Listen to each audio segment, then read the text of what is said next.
सारे कहाँ हैं अभी? Hello, let us discuss the solution of the test 1. तो क्वेश्चन नंबर 14 देखते हैं. Find the time. जो unknown है वो time. ठीक है. The first thing we learn from this is कि जो unknown है वो time. Find the time when the velocity of the object is maximum. When its displacement time relation given. Displacement time relation दिया हुआ है. Question number 14 में displacement as a function of time आपको दिया हुआ है. ठीक है. तो डिस्प्लेसमेंट कितना दिया हुआ है?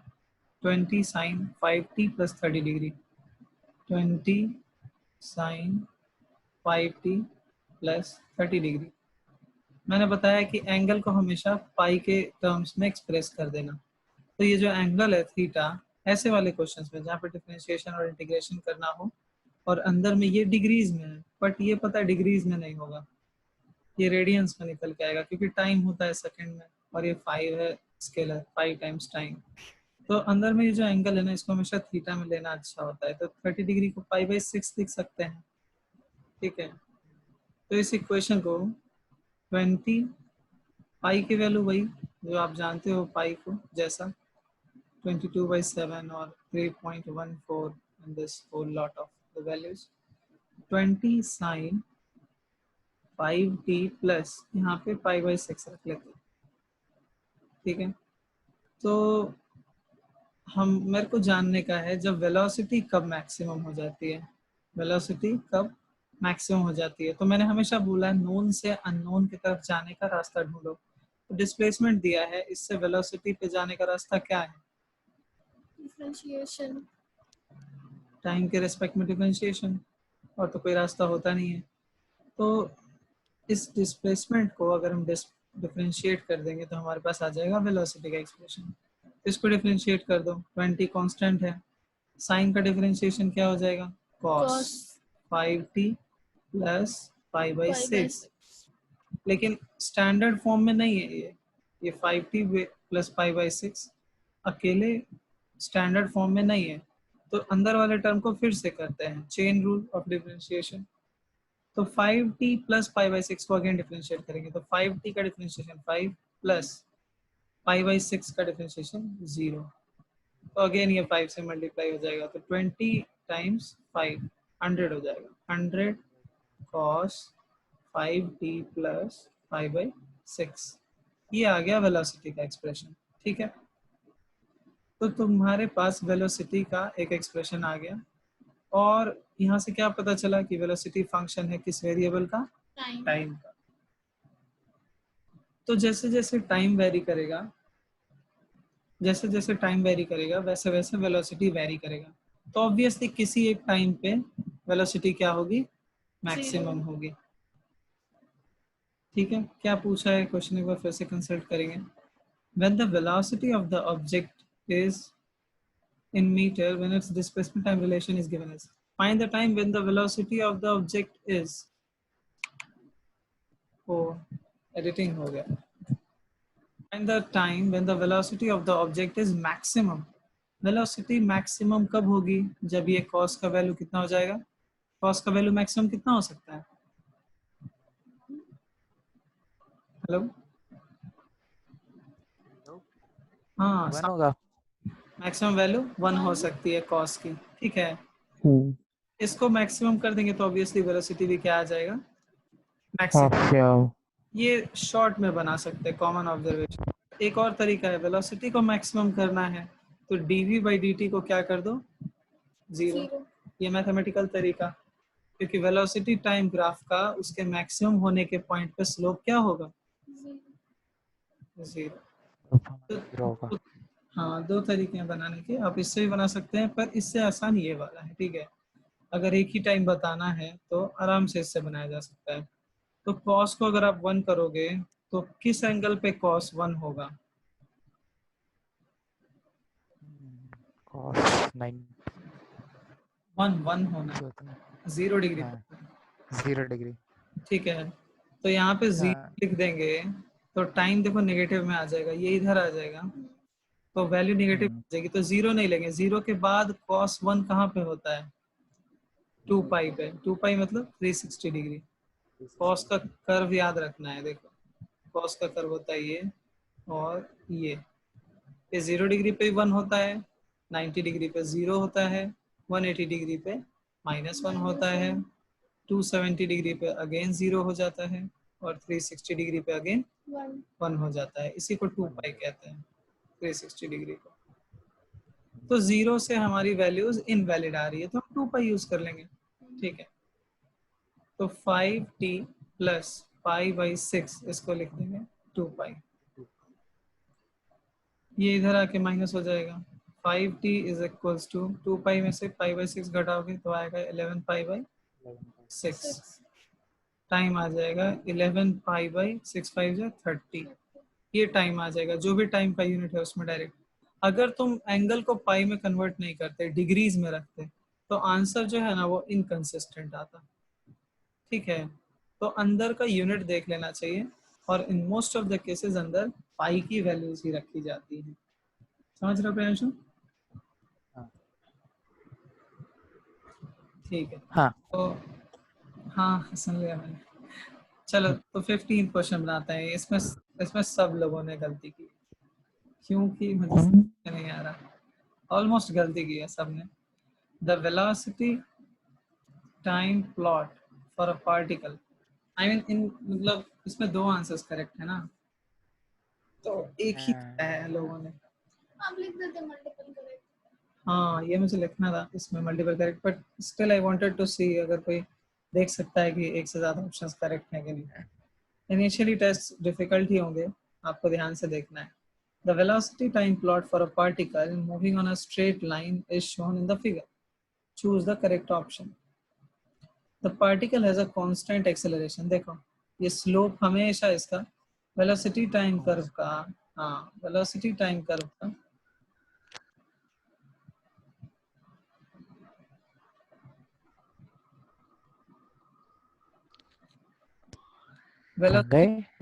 वेलोसिटी टाइम कर्व का जो स्लोप होता है वो आपको क्या देता है? एक्सेलरेशन। एक्सेलरेशन देता है, एक्सेलरेशन देता है।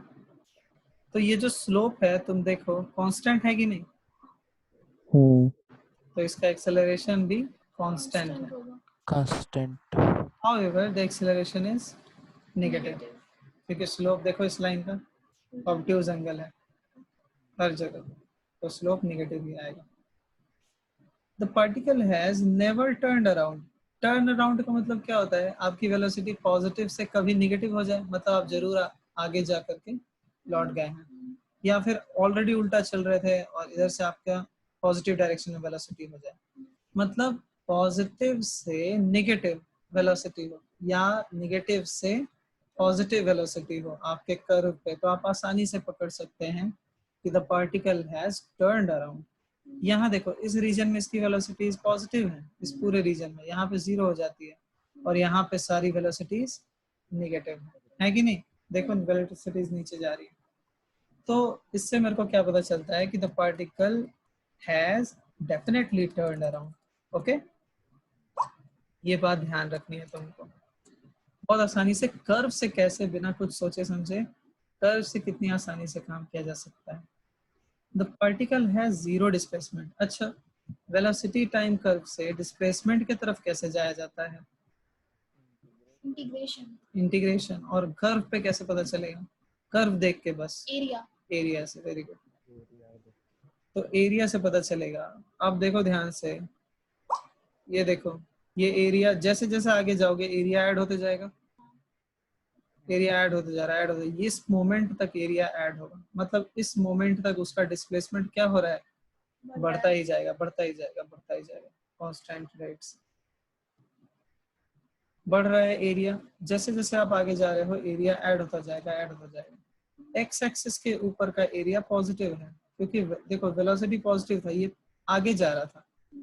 वेलोसिटी पॉजिटिव का मतलब पॉजिटिव एक्स डायरेक्शन में जा रहा है। जैसे ये 0 वेलोसिटी के आगे बढ़ना चालू किया है, इसका वेलोसिटी नेगेटिव हो गया है।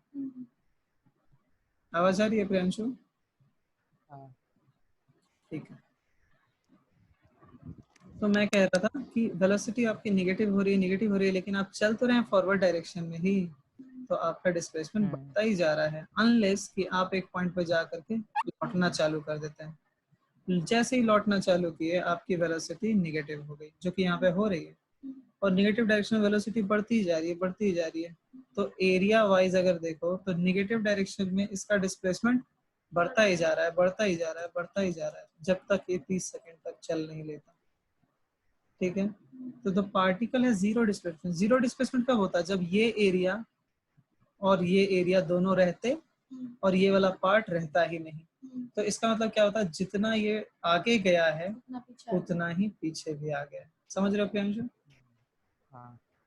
जितना आगे गया उतना पीछे हुआ। तो अगर कर्व इतने ही तक होता तो ये ऑप्शन सही हो जाता, लेकिन इन प्रेजेंट कंडीशंस ये सही नहीं है, क्योंकि ये यहाँ चलने के बाद और भी पीछे गया है।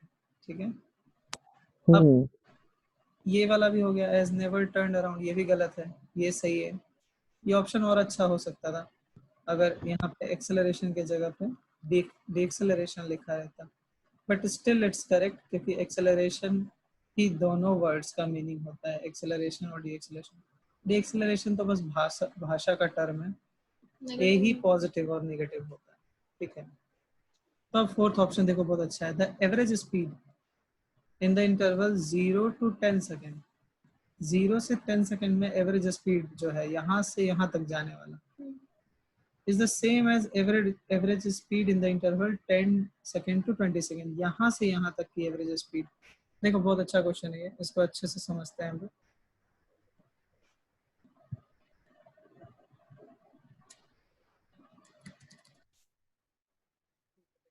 एवरेज स्पीड है, एवरेज वेलोसिटी नहीं है।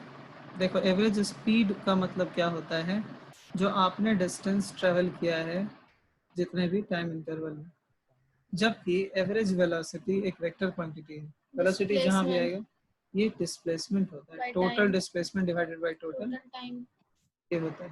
टोटल का ये साइन है सिग्मा, ये होता है स्पीड। तो स्पीड को बस डिस्टेंस से मतलब है कि वो कितना देर चल रहा है। तो 0 से 10 सेकंड में देखो, 0 से 10 सेकंड में वो चलना शुरू किया था हाई वेलोसिटी से। देखो हाई वेलोसिटी 10 के स्पीड से चलना शुरू किया, धीरे धीरे बढ़ा बढ़ा बढ़ा बढ़ा बेचारा स्लो हो गया, कहीं पे जाकर के मुड़ना चालू किया। तो ये जो जर्नी है, फॉरवर्ड जर्नी 0 से 10 सेकंड की है, और यहाँ से यहाँ जब वो वापस चलना चालू करता है, आया आया आया आया, फिर वहीं आ गया ये, कब? 10 सेकंड से 20 सेकंड के बीच में। इसमें मैंने इन दोनों पॉइंट्स को बराबर क्यों रखा? इसका डिस्प्लेसमेंट 0 कैसे हुआ? अभी हम लोगों ने डिस्कस किया, क्योंकि एरिया दोनों पॉजिटिव और नेगेटिव साइड का बराबर है। एरिया डिस्प्लेसमेंट को रिप्रेजेंट करता है। इस कर्व पे जितना पॉजिटिव एरिया है उतना ही नेगेटिव एरिया है। मतलब 0 से 10 सेकेंड में ये जितना पॉजिटिव डिस्प्लेसमेंट लेता है उतना ही 10 से 20 सेकेंड में बेचारा वापस आ जाता है और उसका डिस्प्लेसमेंट 0 हो जाता है। बट तुम गौर से देखो, अगर तुमको बहुत क्लियरली दिख जाएगा कि ये जो डिस्टेंस डी है और ये जो डिस्टेंस डी है दोनों बराबर। ठीक है, तो इस जर्नी का भी टाइम है 10 सेकेंड, इस जर्नी का भी टाइम है 10 सेकेंड। ये जर्नी भी डी की है और ये जर्नी भी डी की है, तो ऑब्वियसली एवरेज स्पीड भी d/10 और d/10 ही आएगा। तो ये ऑप्शन भी डी भी करेक्ट है और ये भी करेक्ट है। ठीक है, ये 10 से 20 कह रहा है, 20 से 30 कहता तो ऑब्वियसली नहीं होता, क्योंकि ये एरिया ऑब्वियसली इनसे और इनसे अलग है। ठीक है, ये क्वेश्चन बहुत अच्छा है, इसमें तुम्हारा बहुत सारा कॉन्सेप्ट चेक हो जाता है। आई विल रिकमेंड कि तुम इस क्वेश्चन को फिर से घर पे बनाओ सब लोग, और एकदम क्लियर हो जाओ कि ये और ये ऑप्शन क्यों सही है और ये ऑप्शन क्यों गलत है। ऐसे क्वेश्चंस कल भी आते थे, आज भी आते हैं, कल भी आएंगे। ठीक है, दोनों में, जेईई में भी आएंगे, नीट में भी आएंगे, और बोर्ड्स तो हो जाएगा अगर इनमें अच्छे हो तुम तो 11th क्लास के बोर्ड्स में अच्छा कर लोगे। चलो देखो, we will move to the next question.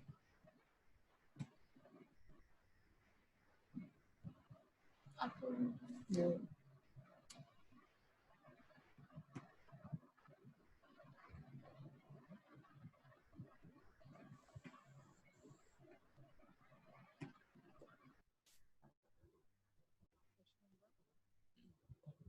15 करा देना। क्या 15 हो गया ना? हाँ क्वेश्चन नंबर 16 करते हैं। देखो ये क्वेश्चन बहुत आसान था। if you are patient enough to read this properly, you will definitely solve this. Suppose y is a function of x. I have told you this is very easy to understand. Then as x varies, y varies. You know this also. That means there is a range of values of y. जैसे जैसे exchange होगा वैसे वैसे y change होगा, मतलब y की एक ढेर सारी वैल्यूज आ जाएंगी। ठीक है, तो जब ढेर सारी वैल्यूज आती हैं तो एक कौन सा y ऐसा है, एक कौन सा y ऐसा है जो इन वैल्यूज का एवरेज है, ये वाला बीच बीच का एवरेज बहुत जगह काम आता है। ठीक है, जैसे मान लो कि एक कोई एरोप्लेन डिजाइन कर रहा है, ठीक है, तो उसके विंग्स का वो डायनामिक्स देखता है, फ्लूइड डायनामिक्स वगैरह, और वो अपने इंजीनियर से पूछता है, पायलट से पूछता है कि आपको विंड स्पीड कितना, मतलब कितने विंड स्पीड सहने वाला, कितना विंड स्पीड के स्ट्रेंथ वाला विंग्स चाहिए। तो तुमको पता है ना विंड स्पीड हमेशा वेरी करते रहता है, करता है। मान लो 10 किलोमीटर पर आवर से लेकर के 300 किलोमीटर पर आवर तक के एयर स्पीड को रेजिस्ट करने के लिए विंग्स बनाना चाहते हैं हम, तो बहुत ज़्यादा वेरी करता है और मोस्टली ये 200 से कम ही रहता है विंड स्पीड, कभी कभी ऊपर जाता है। तो पायलट बोलता है कि, और जैसे जैसे हायर स्पीड के लिए तुम डिज़ाइन करोगे तुम्हारा कॉस्ट भी क्या होगा, बढ़ता जाएगा। मटेरियल स्ट्रॉन्ग चाहिए, डिज़ाइन से स्ट्रॉन्ग चाहिए, बॉन्डिंग से स्ट्रॉन्ग चाहिए। तो तुम एक एवरेज वैल्यू बताते हो उसको कि एक काम करिए आप मोटा मोटी 225 के लिए डिज़ाइन कर दीजिए। ठीक है, 225 के लिए कर दीजिए, इसके ऊपर तो रेयरली ही कभी ऐसा होता है, उस समय तो ऐसे भी हम लोग को फ्लाइट नहीं उड़ाना होता है। तो ये एक एवरेज वैल्यू मोटा मोटी जो कॉमन लाइफ में हम लोग मोटा मोटी शब्द का इस्तेमाल करते हैं ना, वो यही है एवरेज। साइंस इसको एवरेज से समझता है कि इन सारे वैल्यूज का रिप्रेजेंटेटिव कोई एक वैल्यू अगर मेरे को जानना है तो वो कौन सी वैल्यू होगी। ठीक है, it is this concept is similar to कि एक इरेगुलर बॉडी है तो उसका सेंटर ऑफ मास, बीच का पॉइंट कहाँ होगा जिस पे हम फोर्स लगाएं। एक सेंटर ऑफ मास ढूंढ के आप मुझे बताइए, बहुत सारे फोर्सेस लग रहे हैं, उन सब का इफेक्ट जो है, इन सब का रिजल्टेंट का फोर्स इसके सेंटर ऑफ मास पे लगा दो, सेम इफेक्ट निकल के आएगा। ठीक है, तो एवरेज वैल्यूज बहुत इंपॉर्टेंट होती हैं मैथ में भी, फिजिक्स में भी। एवरेज वैल्यूज इन सब के बदले एक रिप्रेजेंटेटिव वैल्यू होती है। ठीक है, तो इस क्वेश्चन में ही इंस्ट्रक्शन दिया हुआ है आपको कि एवरेज वैल्यूज कैसे निकाला जाता है। एवरेज वैल्यूज निकालने का तरीका है कि आप इंटीग्रेशन का सहायता लें। नया नया इंटीग्रेशन सीखा था इसलिए मैंने ये क्वेश्चन तुम लोग को दिया है। इंटीग्रेशन का यूज कैसे होता है कि y की वैल्यूज कैसे निकाली जाती हैं। y dx, देखो ये y का कर्व है, तो y dx इंटीग्रेशन जो है इस एरिया को दिखाता है। इंटीग्रेशन जो है वो एरिया को दिखाता है, ये तो बात अच्छे से पता है। तो ये एरिया डिवाइडेड बाय dx का इंटीग्रेशन क्या होता है, x, x1 से x2 तक, मतलब x2 माइनस x1, ये वाला बीच का। तो area divided by this linear dimension आपको क्या दे देगा, एक representative value of y average. ठीक है, जैसे कि रेक्टेंगल का एरिया में डिवाइड कर दोगे लेंथ तो ब्रेथ आएगा कि नहीं, रेक्टेंगल के एरिया में ब्रेथ डिवाइड कर दोगे तो लेंथ आएगा कि नहीं। तो उसी तरह ये शेप रेगुलर है, इसीलिए ये चीज बड़ी आसानी से पता चल जाती है, और ये शेप इरेगुलर है।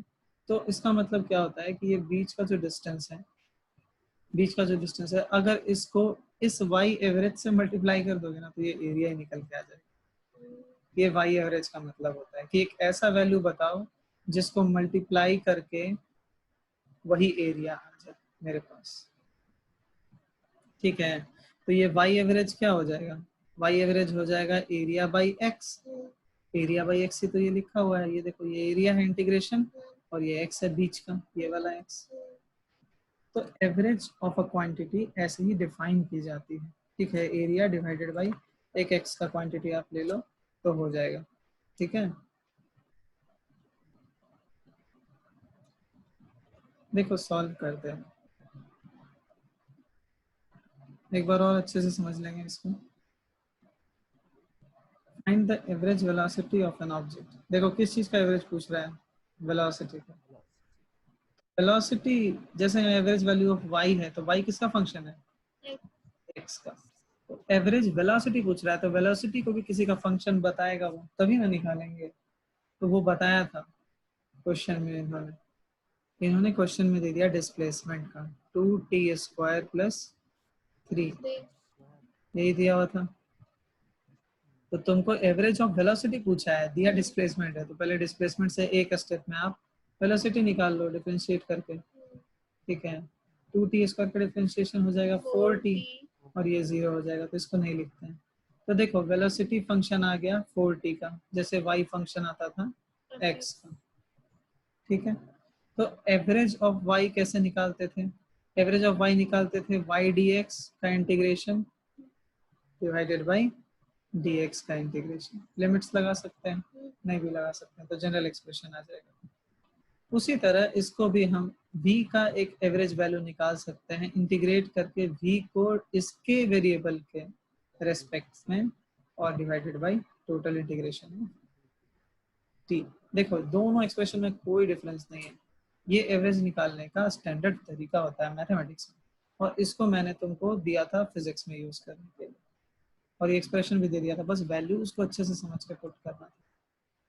तो v के जगह पे 4t पुट करेंगे, 4t dt divided by dt put करेंगे, ठीक है।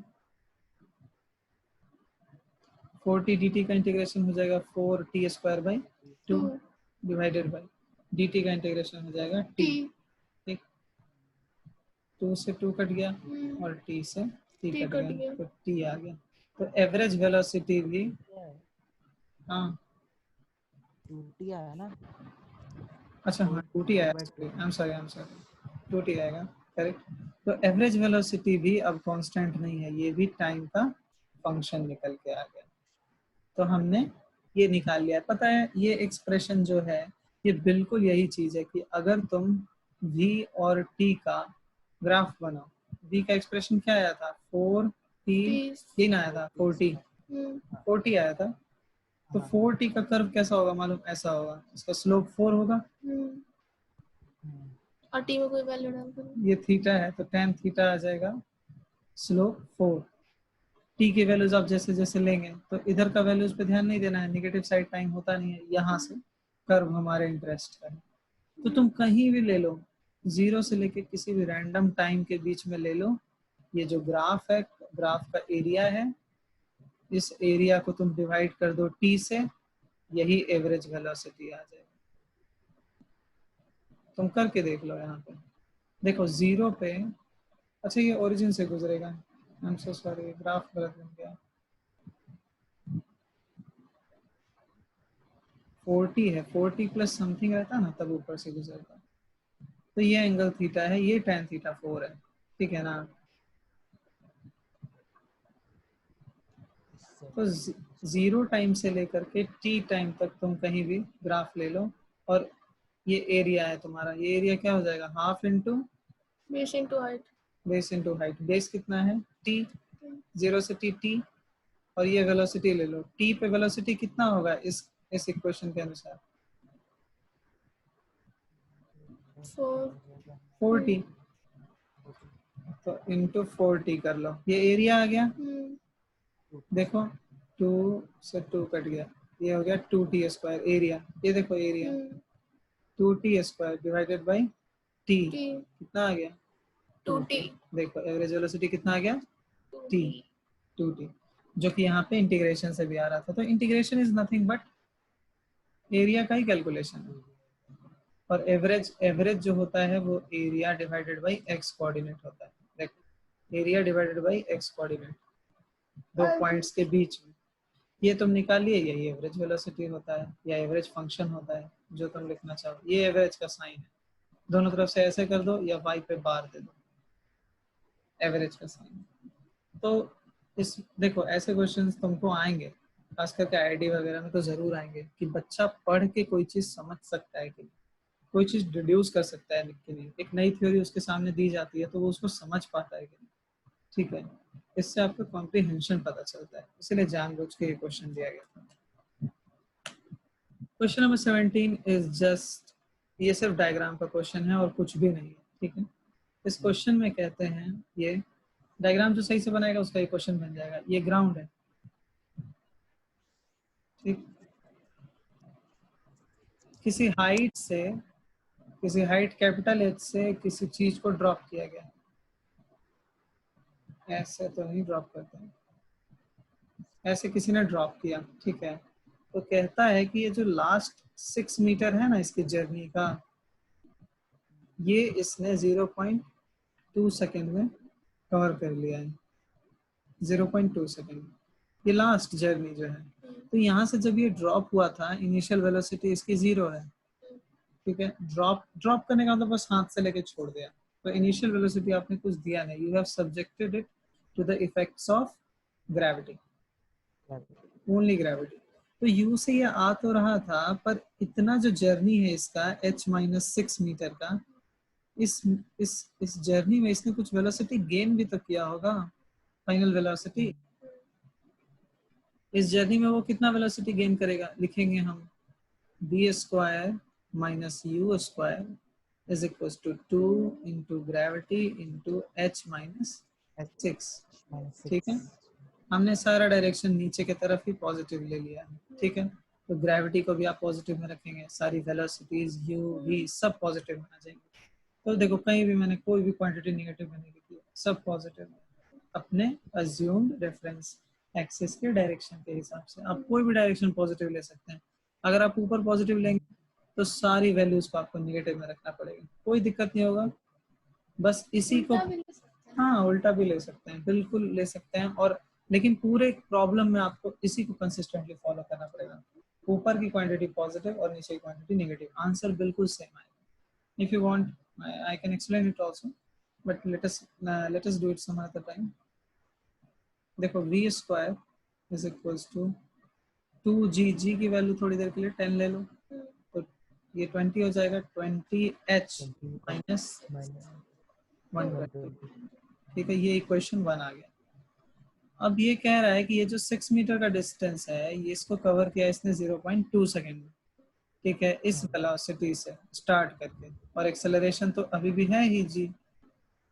तो अगेन हम इससे भी एक इक्वेशन लिख लेते हैं, ठीक है। इससे v डायरेक्ट आ जाएगा क्योंकि यहाँ पे कोई भी अननोन नहीं है, टाइम दिया है तो टाइम वाला इक्वेशन यूज करेंगे। टाइम वाला इक्वेशन कौन सा है, s बराबर ut plus half at square. तो डिस्प्लेसमेंट है नीचे की तरफ 6 है कि नहीं, बॉल यहाँ से नीचे 6 जा रहा है, नीचे की तरफ डिस्प्लेसमेंट है तो डायरेक्शन क्या लेंगे, पॉजिटिव, साइन पॉजिटिव हो। किस वेलोसिटी से इसने किया है, v से। यहाँ पे u ये वाला नहीं लिख देना है, हम सिर्फ इस जर्नी के लिए इक्वेशन लिख रहे हैं आप, तो इस जर्नी का इनिशियल वेलोसिटी ये v है, ठीक है। ये बात समझे, तो v into 0.2 second plus half into 10 into 0.2 का स्क्वायर, इसको सॉल्व कर लेंगे। 6 is equal to 0.2v plus ये हो जाएगा 5, 2 2 जा 4, 4 5 20, अगेन ये 0.2 आ जाएगा। इधर ले जाओ इसको 0.2 को, ये हो गया 5.8 इज इक्वल टू 0.2v, यहाँ से v आ जाएगा कितना, 29 मीटर पर सेकेंड। 29 मीटर पर सेकेंड आ गया, वेलोसिटी कितना आसानी से आ गया, सिर्फ एक पार्ट ऑफ जर्नी से। और ये देखो इक्वेशन, यहाँ पे अब सिर्फ कौन अननोन रह जाएगा, h सिर्फ अननोन रह जाएगा, जो पूछा गया है हाइट। यहाँ पे फटाक से हम कर ही देते हैं, सॉल्व कर ही लेते हैं। 29 square is equals to 20h minus 120, 29 का स्क्वायर होगा 861, आई होप इतना ही होता है।